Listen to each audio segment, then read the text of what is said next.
A ver, cuando pensamos en un líder en prevención de riesgos, ¿qué se nos viene a la mente? Casi siempre son normas, procesos, papeles, pero el verdadero motor, lo que de verdad protege a las personas, es algo mucho más humano. Hoy vamos a hablar de liderazgo ético, un camino que va mucho más allá de seguir un simple reglamento. En prevención de riesgos es como si hubiera dos mundos. Por un lado, tenemos la visión técnica, que está obsesionada con el cómo se hacen las cosas. La norma tal, el indicador cual, los procesos, el checklist. Y por otro está la visión ética, que se pregunta el para qué de todo esto. O sea, nos recuerda que estamos hablando de personas, de valores, de propósito. La primera visión se enfoca en las herramientas, la segunda en la razón de ser. Y un verdadero líder sabe que las mejores herramientas del mundo, sin un propósito claro, pues no sirven de mucho. Para entender bien este viaje del liderazgo, vamos a usar una metáfora que es buenísima, la alegoría de la caverna de Platón. Imaginen a un grupo de gente encadenada desde que nació mirando a una pared. Lo único que ven son sombras que se proyectan ahí. Para ellos, esas sombras no son sombras, son la realidad. El mundo es eso y nada más. Bueno, pues como vamos a ver, el primer gran paso de un líder es atreverse a pensar. Oye, ¿y si esto que vemos todos los días no es toda la historia? Y aquí es donde empieza todo para el líder ético, en el momento en que se atreve a mirar más allá de esas sombras. Pensemos un momento.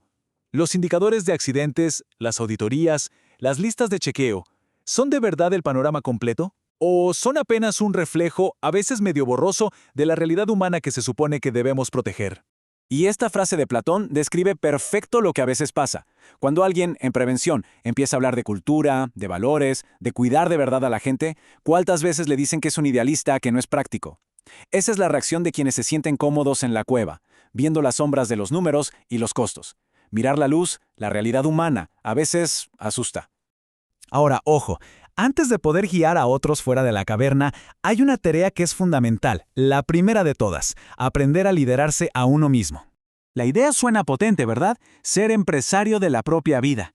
Básicamente significa que antes de gestionar un equipo o un proyecto, hay que saber gestionar la propia vida.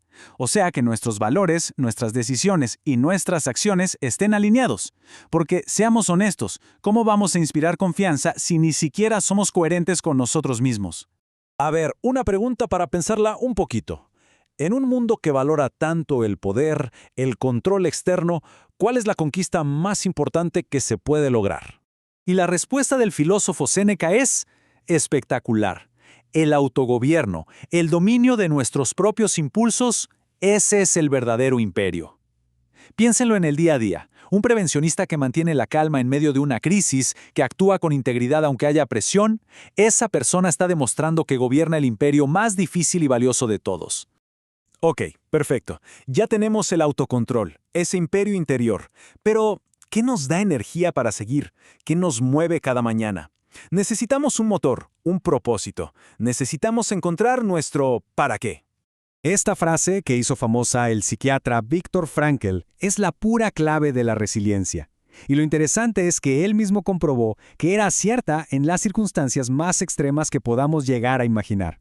En medio de la brutalidad de un campo de concentración, cuando le habían quitado absolutamente todo, Frankl descubrió que le quedaba la última de las libertades humanas, la libertad de elegir su actitud. Y se dio cuenta de algo increíble. Los que lograban sobrevivir no siempre eran los más fuertes físicamente, sino los que tenían un para qué por el cual vivir. La imagen de un hijo, un libro que querían terminar, ese propósito les daba la fuerza para soportar un cómo que parecía insoportable. Y eso nos trae de vuelta a nuestro trabajo. Los cómo son los procedimientos, los equipos de protección, los análisis de riesgo. Todo eso es importantísimo, claro que sí, pero si no tenemos un porqué fuerte, se convierten en una simple obligación, en un trámite. El porqué es esa convicción profunda, esa imagen al final del día de que nuestro trabajo es lograr que cada persona vuelva a casa con su familia, sana y salva. Ese es el verdadero motor. Bien, ya tenemos el motor, el para qué. Ahora necesitamos una brújula que nos guíe en las decisiones complicadas del día a día. Y ese norte, esa guía que nunca falla, es el principio de la dignidad humana. El filósofo Kant nos dio la clave. Su idea es simple, pero es revolucionaria. Dice que cada persona tiene un valor infinito por el solo hecho de ser persona. No es una herramienta para alcanzar una meta, no es un recurso humano, no es un número en una estadística.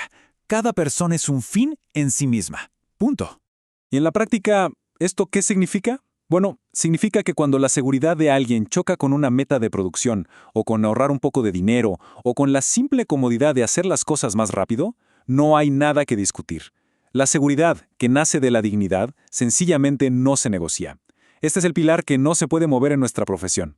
Y esta idea lo refuerza todavía más. Cuando ignoramos la seguridad de alguien, cuando lo tratamos como si fuera una cosa, no solo le hacemos daño a esa persona, nos degradamos nosotros mismos. Es un acto que nos quita un pedazo de nuestra propia humanidad.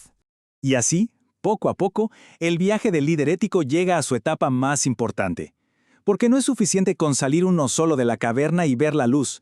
La verdadera prueba de liderazgo es tener el valor de volver a entrar para guiar a los demás. Y no a gritos, ni con órdenes, sino con el ejemplo. Y fíjense bien en este orden porque es clave. El liderazgo más poderoso no empieza por lo que decimos, ni siquiera por lo que hacemos, empieza por lo que somos. La integridad, los valores, la coherencia, esa es la raíz. Nuestras acciones son el tronco que crece de esas raíces. Y solo al final, como las hojas, vienen las palabras. Esta frase del escritor Miguel Delibes es preciosa y lo resume todo a la perfección. Con su sola presencia aligeraba la pesadumbre de vivir. ¡Guau! Ese es el verdadero impacto de un líder ético. Su coherencia y su interés genuino por los demás crean un ambiente de confianza, un lugar seguro, un espacio donde la prevención no es una obligación que viene de arriba, sino un valor que todos comparten. Y cerramos con esta pregunta para que nos quede resonando. Más allá de los reglamentos y los procedimientos, en el día a día, en cada conversación, en cada decisión, ¿cómo puede uno, sin importar el cargo que tenga, ser esa presencia que eleva la dignidad y aligera un poquito la carga de los demás, construyendo así una verdadera cultura del cuidado?